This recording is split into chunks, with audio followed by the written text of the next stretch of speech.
Welcome everyone. Game 1 of the Stanley Cup Finals is in the books, and the Edmonton Oilers finally come out on top. Welcome to the Game 1 recap here on Frozen Oil. I'm Rich, and the real Terry M is in the house today. What's going on, Terry? What's going on, Richie? How are you? I'm doing great. I love the hats. You got your hands on one of those already. But I got my hands on one of them. All right, and we already made the agreement that you're going to get me the next one, so I'm excited. I am going to get you the next one. I'm waiting for that, and then I'll grab one of those should we get the next one. So on today's episode, we are going to recap the game. We're going to take a look at some stats, take a look at some tweets as usual, and give our studs of the nights as always, as we do when the Oilers pull off a playoff victory. So welcome everyone. Before we continue with the episode, just want to take this moment to thank everybody. We are almost at 950 subscribers on the channel, and thanks for all the support. Hope you can consider hitting that subscribe button as we march our way down the last stretch here. 3 more wins, hey Terry, and Lord Stanley will be back home where it belongs here in Edmonton. And the 35-year wait will be over. Lots to look at and kind of decipher here. We'll start off, Terry, with quickly here with some of the stats from last night. So obviously 4-3 final overtime victory for the Oilers. Draisaitl with a gigantic overtime goal. He also opened up the scoring. He had a great game. It was getting a little nerve-wracking there, to say the least, in the second period when the Panthers and Sam Bennett pretty much broke out to make it 3-1. But Arvidsson comes with a huge goal. Ekholm ties it, and Draisaitl in overtime. The stats are, Terry, final. Oilers with 46 shots. The Panthers with 32. And there's the breakdown per period. So Oilers had a great opening period. The second period got a little rough. Panthers outshot them 17-8, and then in the third, the Oilers turned it back on, tied the game up, and in overtime, everybody knows what happened. Face-offs, 56-43 in favor of the Panthers. Hopefully that cleans up. Moving on, the Oilers go 25% on the power play, and when they needed it most there in overtime, they come through 51-51. Terry, the fact that the Oilers can keep up with the Florida Panthers in the hitting department, what does that say to you? Well, we knew it was going to be a very physical game. Both teams have been playing really physical in this playoffs. Oilers historically haven't been known to be, that physical, but I think they've taken on a new identity this year. They're a physical team. They can be dirty at times. They do whatever they have to do to win. If they want to be that run and gun, they can be the run and gun team. If they want to play defense, they can be that defensive-minded team. They're willing to and able to adjust their game to every situation, and that's what's gotten them to this point. Yeah, exactly, and that's with Hyman out too. So I mean, well, the Oilers continue to rack up the hits in the hits column, which is awesome to see. That's playoff hockey. Block shots 21-19 in favor of the Oilers. Hyman, Wallman, man, he took a few shots there in that game, hey? He got beat. Poor guy got beaten up. He's taking that ice bath for sure. He's going to be licking his wounds after yesterday's game for sure. But he's a warrior. He had a really, really, really solid game, and good for him. Yeah, big time game he had. And giveaways, takeaways, nothing too much there. So those are your stats. Once again, Oilers on top of the Panthers. They take game 1, 4-3. Terry, I said before this playoffs even started, and we did the playoff preview video. If you haven't seen that, please check it out. In the playoff preview, I said that Arvidsson is going to be a huge X factor for the Oilers. The fact that this guy is playing on the fourth line, this guy should, on any other team, in my opinion anyways, he's not going to drop below the second line. He had some difficulty during the year. I called him out for it, and now he is back and he's playing like the RV we know. And to be honest with you, it seems like he's just eaten up the competition here in the matchups on the fourth line. I mean, our fourth line with RV, Podkolzin, and Janmark, they are just tearing it up, man. It's just so awesome to see, and he buries one of his patented head-down slappers. And it goes in to make it 3-2. I thought that was a massive goal myself to get the Oilers back into it. And what do you think of that fourth line that we have going right now? Well, taking us in, I don't mean to toot our own horn, Richard, but if you do watch that our round 4 recap, I went into a little bit how important the fourth lines are going to be, and how Florida is only a 3-line deep team. That fourth line could be their Achilles heel, and it kind of proved that way last game. Florida's top 3 lines, pretty much all their forwards played 20-plus minutes in the 4 periods that they played, pretty much. Their fourth line of Gadjevich, Bolkvist, and Nojic played 6, 8, and 9 minutes, respectively, which is crazy. None of them played more than 10 minutes. And then, of course, you look, and Nojic had a little pressure on him from Podkolzin in overtime, and he launches the puck over the glass. And that ends up being their Achilles heel, right? And in a physical series like this, how much, again, is that going to wear on Florida? Even if the Oilers don't get it done fairly quickly in 4 or 5 games, if it goes game 6 or game 7, how much wear is that going to be? And can Florida afford to continue to play like that? I don't think they can, with how physical it is, right? So we touched upon that in the last video. So it's nice to see that we're on top of our game. You had that X factor. We talked about that, and we also talked about the special teams, right? Special teams. We knew there was going to be more penalties, and of course, special teams they get that power play in overtime, and they score the overtime winner. I'm telling you, man, we have been making some calls on this channel. It's unbelievable. Subscribe to the channel. We are bringing some luck to the Edmonton Oilers, and again, we are just diehard normal fans. And we want to get our voice out there, and we want to get your voice out there too, which brings us to our next segment, our favorite segment of when we do these game recaps, which is heading on over to Twitter/X and checking out what's going on with the Oilers on there. Just a quick reminder, you can follow us on Twitter, X, Instagram, and TikTok. We are climbing up in the numbers there, especially on Instagram, T. So thanks to everyone that has followed us on there. Our handle is @FrozenOilHockey, so check us out there. The boys are working hard. Shout out to Sam and Haas for manning the fort on the social medias. And let's get on over to some of these comments on Twitter, X. And we are going to start it off with one from our... We're going to keep plugging ourselves here because we're approaching 1,000 subscribers. The shameless plug. We're going to keep doing it, Frozels, until we get to 1,000 subscribers. We're going to keep doing it. We're going to keep doing it. Again, we haven't received $1 for doing this stuff for a while. If that doesn't show how much we love this team, I don't know what will. But let's start off with one from... we worked really hard on this. I just wanted to say that Wayne worked really hard. That's Wayne's voice in the voiceover. So go to YouTube and check out this video if you haven't yet. This was our Stanley Cup final hype video, and I just wanted to play a little bit of it here so you guys can just kind of see the stuff we're working on here. City we're hot. Wayne couldn't be here, guys. He's at sorry, is it playing, Rich? This year. Yeah, I gotta cut the music here. It's too loud. Okay, well, anyway, shout out to Wayne. He couldn't be here. He's at a graduation. It's graduation time here in Edmonton. So shout out to our nemesis growing up, Rich. But shout out to them, the Ross Shepherd Thunderbirds. Yeah, congrats to your niece there, Wayner, on her graduation. And I'm gonna try to just pause this music here because.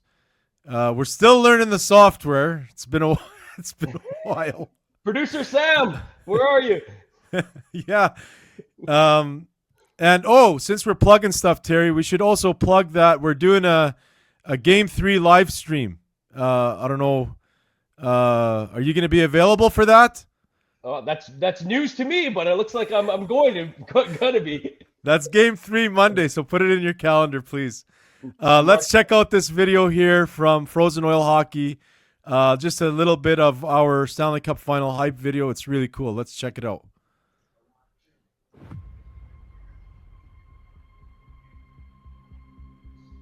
Edmonton, a city where hockey isn't just a sport.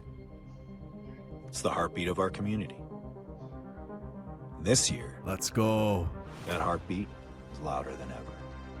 Let's go. At Frozen Oil, we believe it's time to bring the cup back home, where it belongs. To regain our style. To regain our style. That's all you guys get. 30 seconds. The rest, it's up to you. The rest is up to you. Go on YouTube and check out that video because they worked really hard on it. And I thought it was awesome, man. The technology available to do this stuff these days is just crazy. And so happy that we could make that hype video. Hope you like it. Let's get back here to Twitter X with the rest of the comments from some of our Oiler faithful. This one is from the NHL Network. Leon Draisaitl delivers the Edmonton Oilers' 13th win in the Stanley Cup Finals in overtime. And there's the check marks, Terry. 3 more, buddy. It's getting close. It's getting, and I remember when it first started, it took a while for us to get the first 2.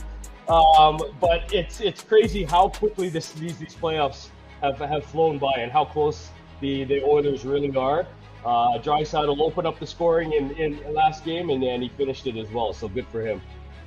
Yeah, and this has to be the hardest trophy to win in professional sports. 100% it is. 100%. Just the stuff they got to go through to get to that point is just crazy. Next one from ESPN. The Edmonton fans lost it after the game winner in Game 1. And let's hear this one.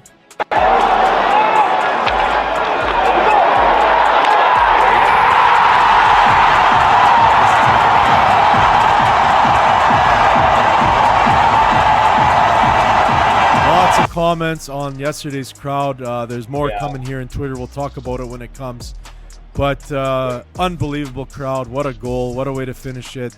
Crazy to get them back in it. They were silenced a little bit there in the second period, but Draisaitl got him going. I think his goal. I think that was the quickest Stanley Cup Finals opening goal. I think at 1:06. I think that might be the quickest Stanley Cup opening goal.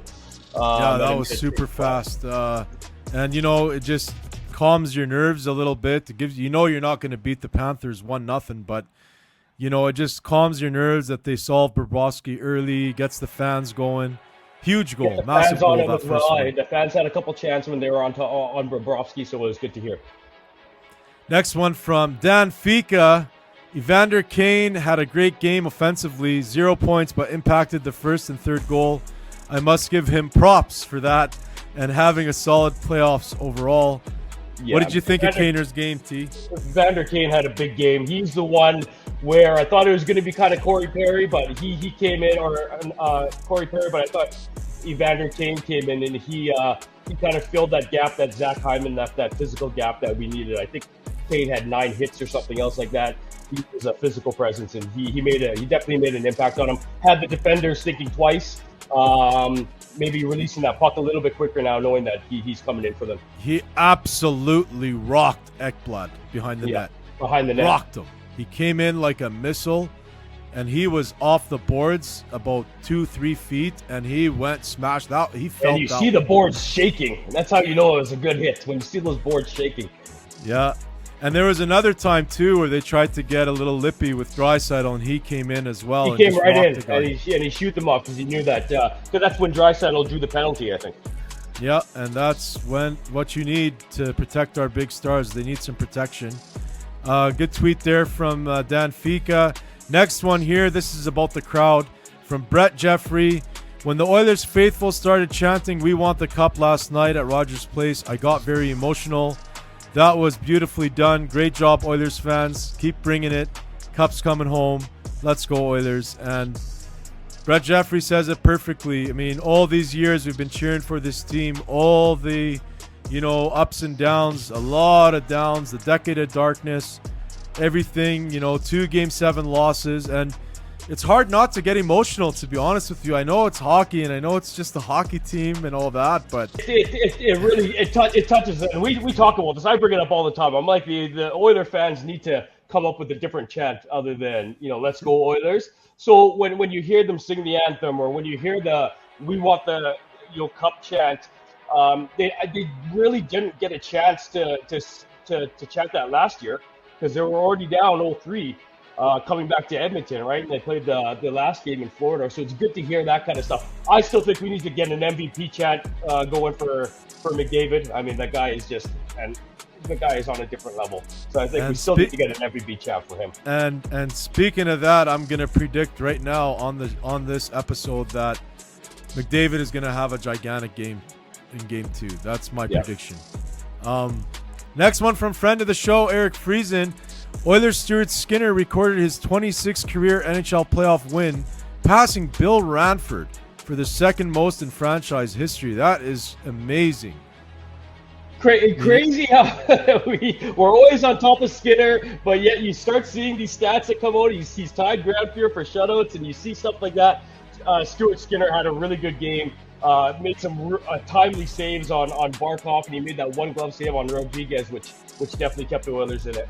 Yeah, that overtime save was huge, massive. He was massive.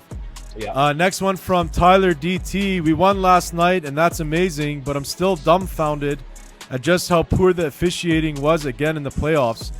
We've got slewfoots, punches in the midsection, punches to the head, and a full-on mauling of the Oilers. It was truly a sight to behold how bad it was. And Terry, honestly, I agree. I thought there was a lot of missed calls. It got to the point with that one slewfoot by Mikkola on McDavid in the Florida zone near the boards was just, I don't know how they don't call that. There was a lot of other, punches and stuff going on. Little sneaky things that I didn't like too much, but I mean, that's Florida's game. We can play that game if we want, but it's just frustrating when it's so obvious, Terry, and we don't get the call. You know what I'm saying? Yeah, but I mean, that's the Stanley Cup playoffs. So like you said, that's Florida's game. They're the dirtiest team in hockey, and then you add Brad Marchand on there, and they get even dirtier. But like I said, you said the Oilers can play dirty if they need to play dirty, and they do. They have as well. The Oilers get their shots in. You just don't want somebody getting injured because of it. I mean, I think that's the biggest thing, and it's just going to be a tit for tat going each way, and it's who's going to be able to cope better after all of that stuff happens, right? 100%. Next one from Oilers for Life. They said Draisaitl couldn't get it done in the finals, but little did those fools know he was playing with a broken rib and broken finger last year. This year he is healthy and will spank the Panthers the rest of the way. Bookmark it. And we bookmarked this tweet to mention on the show. Great tweet from Oilers for Life. Wayne wanted me to mention how a healthy Draisaitl is such a difference maker. And just 2 goals in the game, the opener and the overtime winner. Terry, what did you think of Draisaitl's game? Well, I mean, we've talked about this before, but just if you haven't seen the game, go watch the first minute of the game.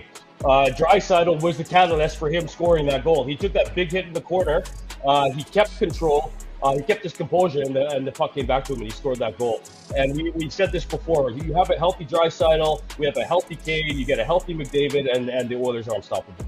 I'm telling you, man, since that Game 5 against LA, they've just been a machine. A juggernaut. Next one from Sportsnet Stats. Oilers are 5-0-0 at home this season when Victor Arvidsson scores. Well, we know how you are, Richie, on Victor Arvidsson. We just need him to keep scoring. We might have to put him up on the top line with McDavid so he gets a couple more opportunities. So that's a good stat. You know what, buddy? I love him on that fourth line because, I mean, he's just eating up the competition. He's too good for that fourth line. Speaking of stats, one of our followers, he sent me a stat, which was a pretty crazy one. I don't know if you heard it. If a team loses the first 2 games of the playoffs, there's only been 8 teams that have lost the first 2 games of the playoffs and made it to the Stanley Cup final, and every single one of those teams have won the Stanley Cup. I'm just saying. Knocking on wood. Knocking on wood, I'm just saying. Yeah, the stars just seem to be aligning for the Oilers this year. Next one from the Edmonton Oilers themselves. Goodnight, Oil Country. Ekholm with the hard hat and Skinner with the belt, both with great games. I'm sure we're going to hear Ekholm's name a little later. And here's that hit, Terry, that I'm talking about with Kane. Look at this. Yeah. Holy smokes. Yeah. Does he cream him? And that's what And I'm I don't saying. know if you noticed, Terry, after that hit, I am not kidding. After that hit, every time Ekblad was going back for a puck, he was shoulder checking multiple times to see if 100%. somebody's coming down. And he the whole caught point him of there. that, Holy and the whole smokes. point of that is hey, that split second in this game could mean a turnover. You know, it could mean a goal the other way. Who knows what it could mean, right? So that's why it's so important to be able to at least be on par with the other team physically. 100%. And last but not least, this one's from oilersnation.de for the German Oilers Nation. European Oilers fans showing up for work this morning with 3 hours sleep and 4 coffees deep because it went so late into overtime. Look at that picture. How funny is that? Hey, shout out to the Deutschland Oilers page. But believe it or not, with the earlier starts, the 6 p.m. starts, it actually wasn't that bad. I got to bed pretty early yesterday, so it wasn't that bad. And yeah, the best nickname for Draisaitl is the Deutschland Dangler. I just love that. Yeah, so that does it for the Twitter X comments. There's so much to choose from, but at the end of the day, we picked some nice ones there to share with you. And that leaves us with the best part, which is our studs of the night. I'm going to start off with Wayne because he couldn't be here for this episode. I'll start off with his stud of the night. He wanted to mention healthy Draisaitl is unstoppable. And Wayne's stud of the night is this guy right here, number 29. Leon Draisaitl.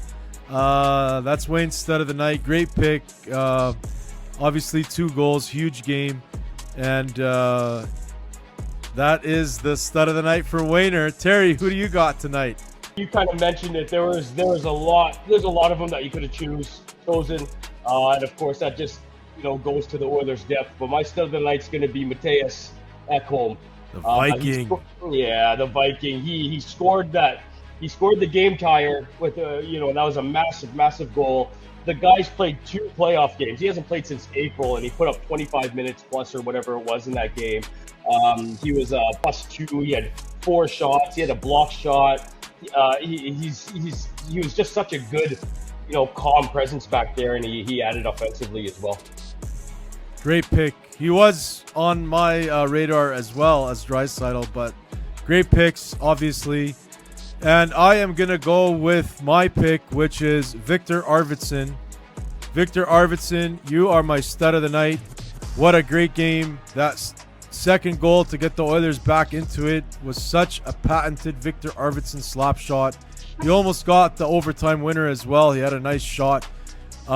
So for me, the fact that this guy is producing and on the 4th line and continues to produce, he looks comfortable out there.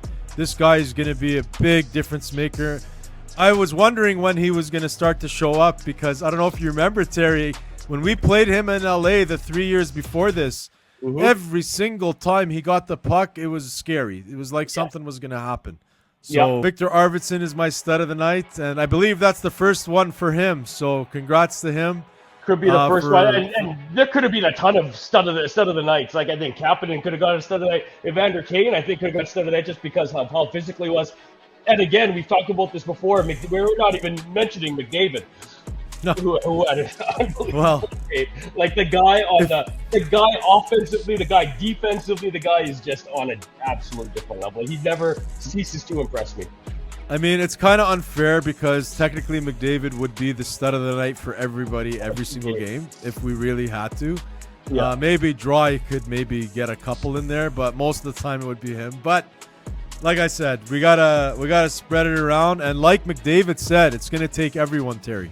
100%. They keep asking him. It's gonna take everyone, and we're getting that supporting cast, and it's working out great. And the Oilers, the Edmonton Oilers, are up 1-0 in the Stanley Cup Finals. Game 2 is coming at you Friday at 6 p.m. again. And we'll be together for that one, T. We'll be watching that together, and we're going to do a post-game right after the game very quickly. We'll get it out to all the Frozels right after the game. And Monday we're going to do for Game 3, we're going to do the live stream. So got a lot of content coming your way. So happy to do this. So happy to share it with you guys. We're going to be giving away some prizes for the live stream, Terry. Oh, I got some gift certificates from some friends of the show. So we're going to be giving some. They all have to do with food. So hopefully we don't choose one of our international viewers then for it, or maybe they'll have to make a trip out here to Edmonton. Yeah, it would have to be somebody local for sure. But it's so nice that we can give some stuff away and get going on this kind of stuff. So looking forward to that. And that'll do it for today's episode. Thanks, T-Dot, for doing this. Really appreciate it. Thanks for having me. Love the hat. Like I said, love the hat. And I'm looking forward to getting you the other one. It's just a temporary one, Richie. It's just a temporary one. You betcha. And most importantly, go Oilers, go. The channels you need, Oilers on the ice, unstoppable speed. Chasing the cup, we're gonna succeed. With David leading, we're built to exceed.